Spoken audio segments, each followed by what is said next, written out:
ומאגר טביעות אצבע, וכמובן כל יחידה יודעת על כל נעדר, וכל שוטר שיפגוש נעדר, מספיק בבדיקה במחשב, הוא ידע שמדובר בנעדר, והדברים האלה הם ברורים, זה נעשה. אז אנחנו נסתפק בינתיים בדברים האלה. רב פקד ליאור שלו, תודה רבה לך. אוקיי, תודה רבה. כן. יקותיאל, רצית להוסיף משהו?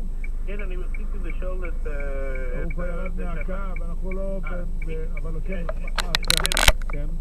זה מאוד מעניין. הנה, יש במקרה של וסטי לדוגמה, הכלבים נתנו אינדיקציה ברורה בתוך נחל לכיש.